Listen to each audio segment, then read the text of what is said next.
Good morning to all of you dear students. Today we will discuss about a very interesting topic, that is discovery and development of new drug, preclinical and clinical studies.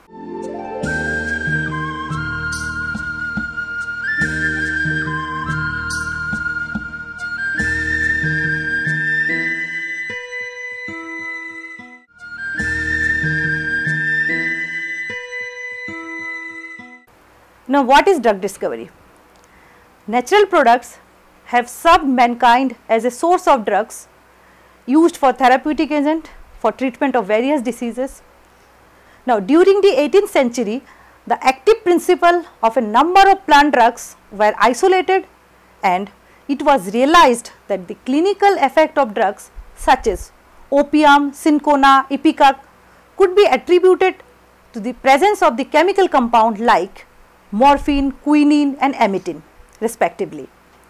Hence, it became possible to administer these compounds in standardized dosage forms.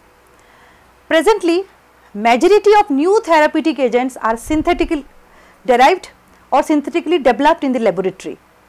Every year, on an average, 20 to 25 chemicals compounds are marketed as drugs targeting treatment of various diseases.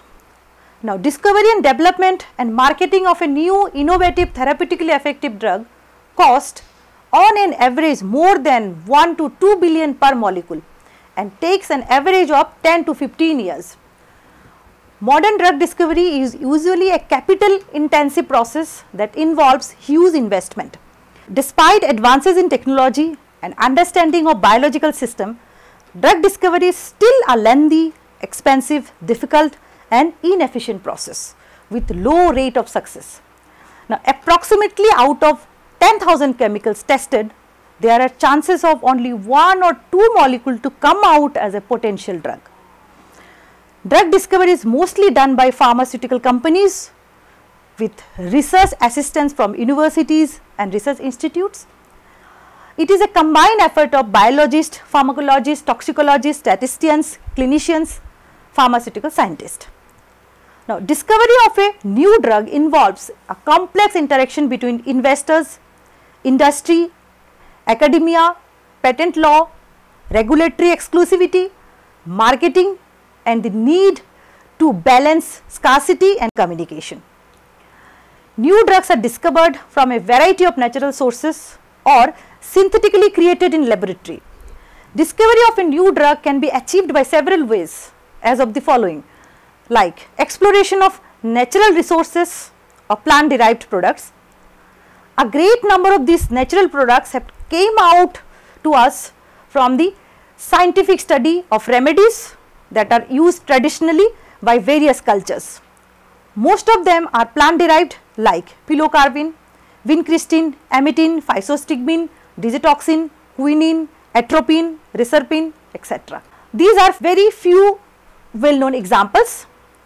Natural products and their derivatized analogues still represent over 50% of all drugs in clinical use. Natural products or extracts are screened in cell lines or whole organism to identify substances that have a desirable therapeutic effect in a process known as classical pharmacological study. After an active substance is identified, effort is made to identify the biological target and to identify the mode of action. Ethnopharmacological information about the potential of a plant species in its folklore use is important to use them as a source of starting material for drug discovery. A different set of metabolites is sometimes produced in a different anatomical part of a plant, for example, root, leaves or flowers, and botanical knowledge is crucial also for the correct identification of bioactive plant materials. After isolation and structural elucidation of active plant constituents, organic chemist tries to synthetically recreate or create slightly different chemical structures through the molecular manipulation using phytochemical as the starting compound. Now, the another source is microbial metabolites. Microbes are the main source of antimicrobial drugs. Microbes compete for living space and nutrient. To survive in these conditions, many microbes has developed ability to prevent the competing species from proliferating. The classical example of an antibiotic discovered as a defense mechanism against another microbe is the discovery of penicillin in bacterial culture contaminated by Penicillium fungi in 1928.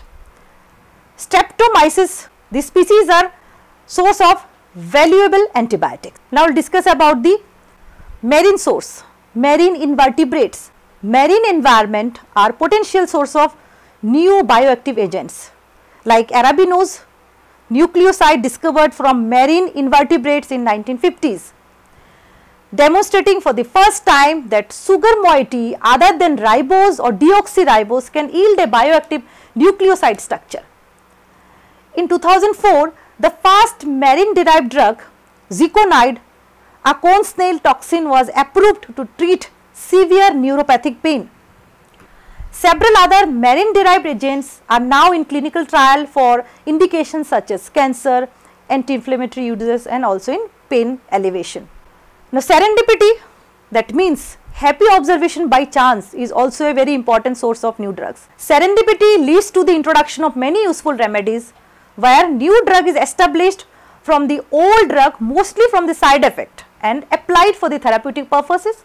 For example, anti-cancer drug cyclophosphamide and disease modifying agent azathioprine used for anti-arthritic activities is now used to prevent tissue rejection in kidney transplantation.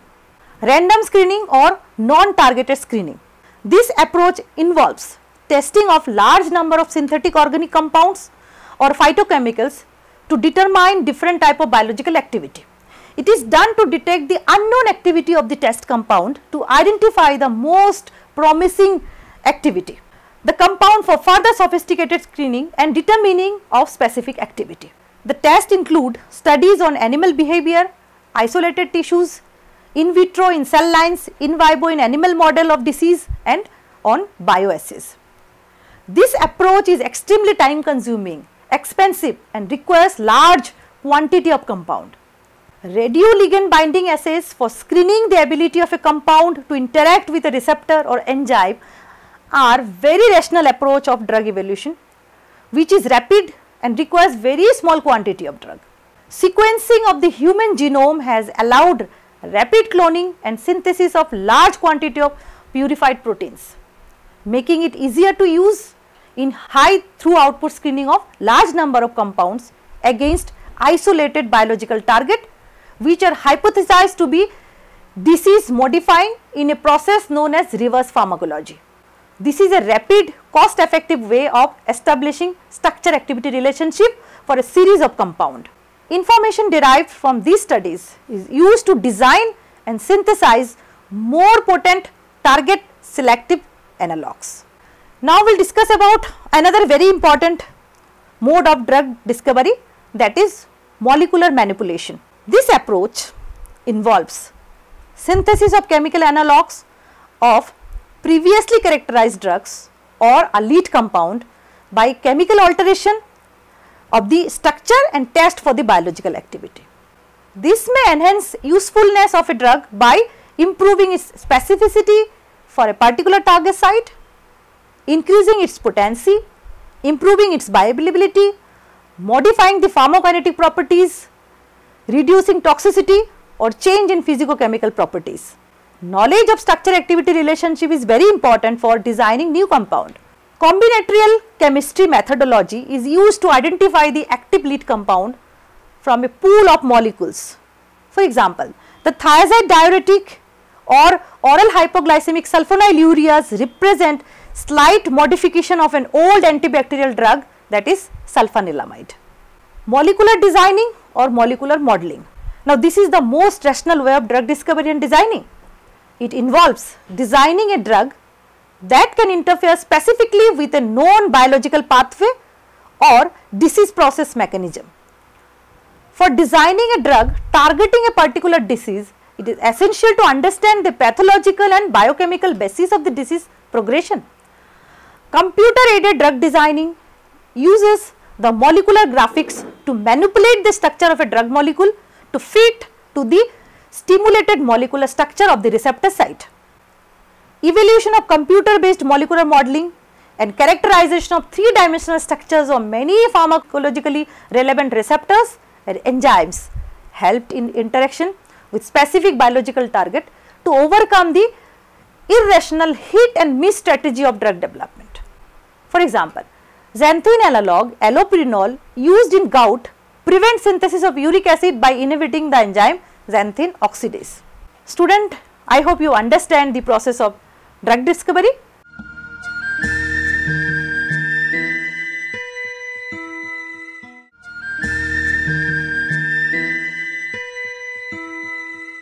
Now, we will discuss about the drug development. Modern drug discovery involves the identification of screening hits and optimization of these hits to increase the affinity, selectivity, efficacy, bioavailability and metabolic stability. Once a promising compound that fulfill all these requirements has been identified, begins the process of drug development prior to the clinical trial. New molecular entities we call in short NMEs, also known as new molecular compounds, are compounds which emerges from the process of drug discovery. These have promising activity against a particular biological target thought to be important in the disease, but little is known about the safety, toxicity, pharmacokinetic and metabolism of these NMEs in humans. So, it is the functional activities of drug development to assess all these parameters prior to human clinical trial. The major objective of drug development is to make a recommendation of the dose and dosage schedule to be used first time in human when NMEs is under human clinical trial. The basic purpose of drug development is to conduct experimentation to gather information on, identify the physicochemical properties of the drug molecule, perform preclinical studies to identify potential therapeutic benefit and mechanism of action, to explore the absorption, distribution, metabolism and excretion characteristics, to establish the optimum route of administration, to establish the dosage regimen, to identify the side effect and adverse reaction, to establish safety profile and toxicological profile, to screen effect on different group of specific population like pediatric, geriatric, pregnant or lactating women, to identify drug interaction properties, to establish potency and efficacy compared with similar drugs, to perform clinical evaluation at last. Now, all these studies involve synthetic chemist, analytical chemist, pharmacologist and clinician. The study of a promising candidate is divided in two stages. The first stage is preclinical pharmacology and the second stage is clinical pharmacology.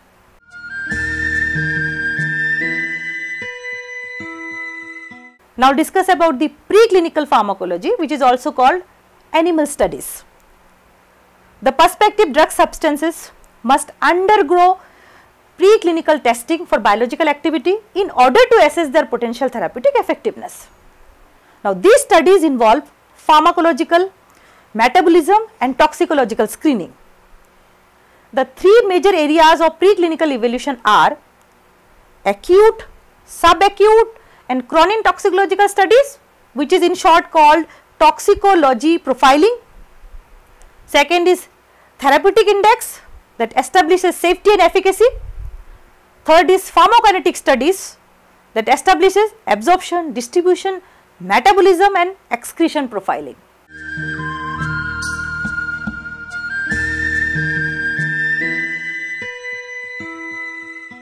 Now, discuss about the acute, subacute and chronic toxicity studies or the toxicity profiling of a compound.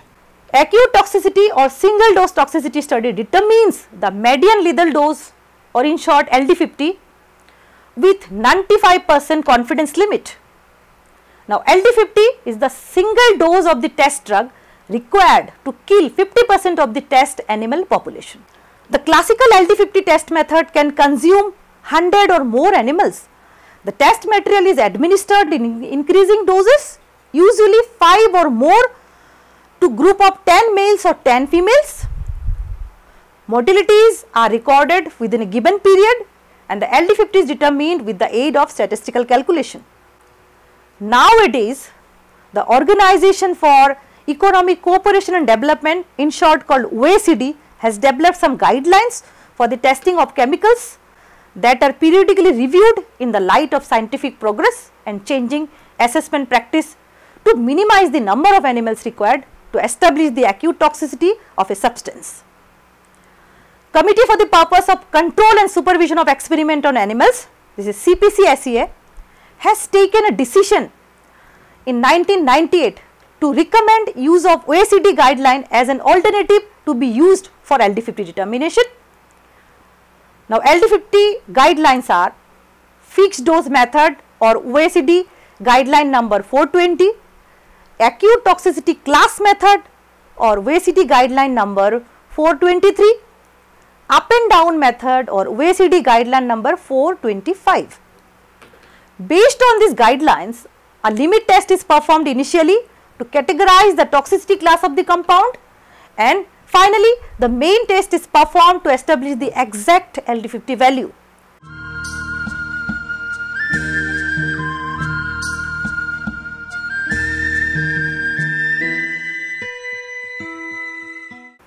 These studies are carried out in 2 rodent species, specifically mice or rat, using the same route as intended for humans. The minimum lethal dose or MLD and maximum tolerated dose, that is MTD, are also established, along with mortality symptoms, signs and mode of death that are to be reported with appropriate macroscopic and microscopic finding of vital organs. Subacute and chronic toxicity or the repeated dose systemic toxicity studies. These are carried out in at least 2 mammalian species, of which one should be a non-rodent like dog or monkey. Drug is administered daily by the route intended for clinical use for the period of 14 or 28 or 90 or 180 days, that depends on proposed duration and therapeutic indication of the drug. The parameters to be monitored and recorded include behavioral symptoms, physiological symptoms, biological profiling, biochemical profiling and microscopic observation. Generally, there are 3 levels of doses like low, medium and high used, that is corresponding to the 1x, 2x or 5x or higher test dose, with 1 dose on ED50 level, 1 dose above the safe level or MTD or DLT level and 1 dose below the safe level. Currently, reproductive and development toxicological studies are mandatory for all new drugs. The other toxicological studies include female reproduction and development toxicity, male fertility, local toxicity, allergenicity, hypersensitivity, genotoxicity and carcinogenicity studies. Now discuss about therapeutic index studies or safety and efficacy evaluation. Now, therapeutic index refers to the relative margin of safety of a drug. For this, median effective dose or ED50, which is the dose effective in 50% of test population, is determined. So, the formula for therapeutic index or TI is equals to LD50 divided by ED50 or TD50 divided by ED50. TD50 is the median toxic dose showing toxic drug response in 50% of the test population. So, what the therapeutic index indicates? TI indicates the margin of difference between effective dose and lethal dose or toxic dose. A high TI indicates high relative safety in terms of toxicity in case of overdosing. For example, penicillin TI is 100, signifying very high safety. On the contrary, digoxin has a very low TI of 1.5 only, which is very narrow margin of safety. In animal studies, TI can be calculated from the dose response curve as TI equals to plasma concentration causing toxic effect divided by plasma concentration causing the therapeutic effect. So, TI plays an important role in selection of doses to carry out gradation dose response studies and secondary pharmacodynamic studies to explore the exact mode of action. The basic objective of TI is to give idea on benefit risk ratio of a drug by comparing the safety in relation to the efficacy. Though TI is a sensible way of comparing usefulness of one drug with another, but it does not provide idea on actual usefulness of a drug.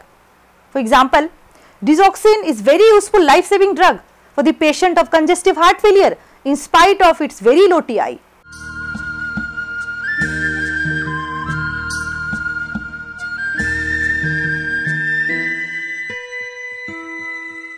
Now, we will discuss about the pharmacokinetic studies or ADME profiling.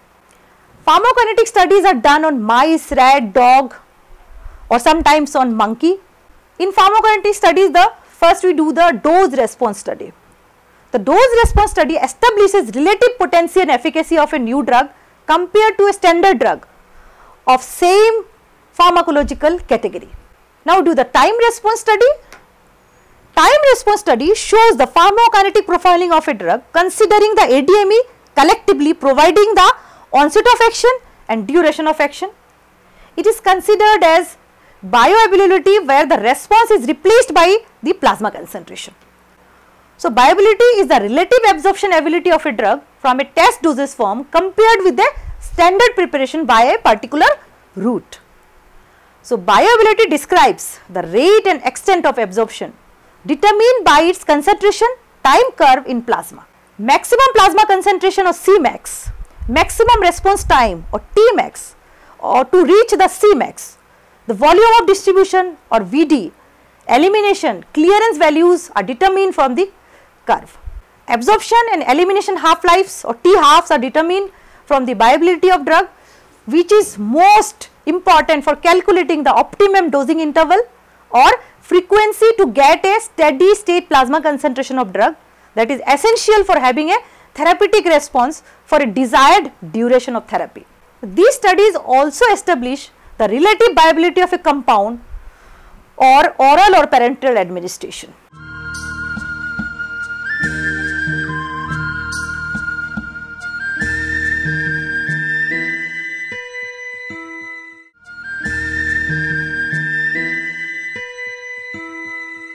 Clinical pharmacology. Now, we already discussed the animal pharmacological studies. Now, we will discuss the second part of the drug development, that is clinical pharmacology or human trials or human studies. The preclinical animal study data provide general pharmacological, toxicological and pharmacokinetic profile of a new drug. Now, the compound is called the investigational new drug or IND. The IND application is prescribed format, which is with the relevant literature and preclinical data are submitted to the Drug Control Authority in each country. In India, it is Drug Control General of India or DCGI for scrutiny. Once the preclinical data is considered safe by the Drug Control Authority, after scapula screening and analysis, permission for human trial are granted.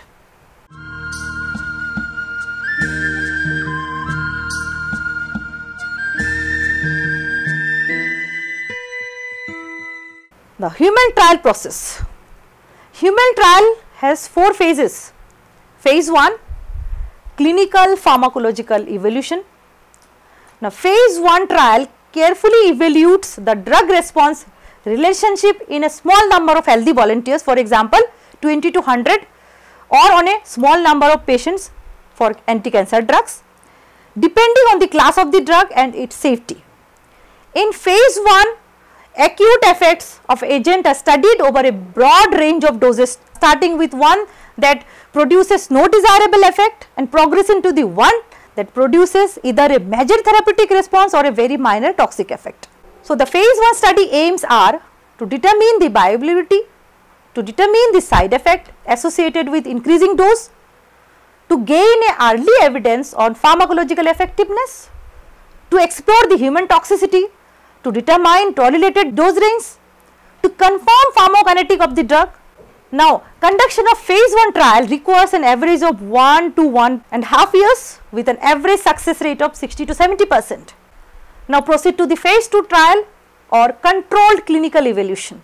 Phase 2 trial involves evaluation of a drug in small number of patients in contrast to the volunteers, that is 100 to 300 patients with the target disease. Phase 2 studies are extension of phase 1 trial carried out to gather a range of assessment with large number of investigators. A placebo or positive control drug is included in single blind or in late phase 2 double blind. The goal of the phase 2 trial is to determine the desired therapeutic effect of drug on a specific dose evaluated on targeted patients. The aim of phase 2 trial are to assess the drug's effectiveness in treating a particular disease or medical condition, to assess the safety and side effect that are monitored, for evaluation of drug toxicity and interaction. Now, conduction of phase 2 trial requires an average of 1.5 to 2 years with an average success rate of 30 to 45%. Now, we will discuss about the phase 3 trial or extended clinical evaluation. Phase 3 trial design consists of large number of patients, nearly 1000 to 3000 population involving many clinicians and multiple trial centers. Phase 3 trial is the formal therapeutic trial carried out in controlled manner using the drug in a way proposed for its ultimate general use. For example, inpatient or outpatient use. Phase 3 studies include placebo and positive control in double blind crossover design. The goal of the phase 3 trial to explore further the spectrum of beneficial effect of the new drug. The study aim of the phase 3 trial is to confirm effectiveness, to confirm safety of the drug, to compare the effectiveness of the drug with the older therapies. Now, conduction of phase 3 trial requires an average of 3 to 3.5 years with an average success rate of only 5 to 25%. After phase 3 trial, all the data and the package insert is prepared and submitted to DCGI again as a new drug application. So, now the investigational new drug is converted to a new drug application for formal approval as a new drug for sale in the market. The sponsor must provide sufficient data that DCGI can ensure that the new drug is safe and effective, benefit overweights the risk, proposed labeling is appropriate. Now, manufacturing method and control maintain the drug identity, strength, quality and purity are also to be provided. Following the review and inspection of DCGI, they give the licensing or the marketing approval for the new drug.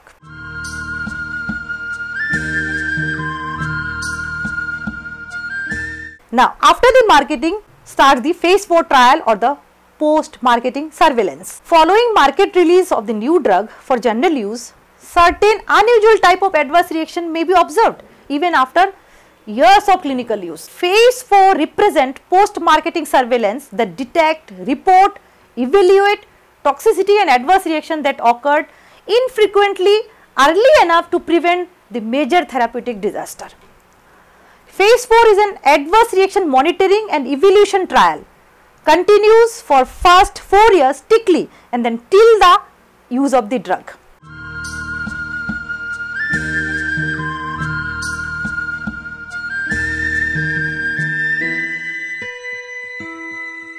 The final product of drug discovery is a potential new drug.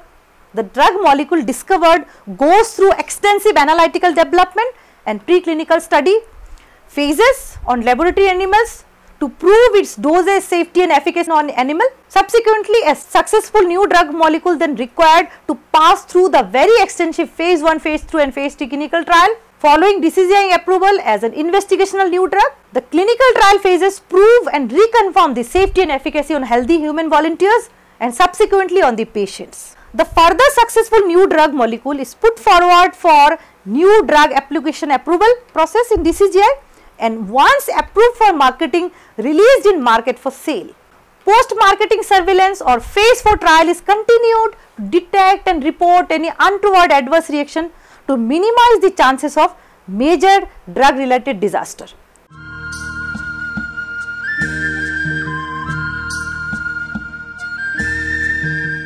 Thank you all. I hope students that you have understood well. Bye.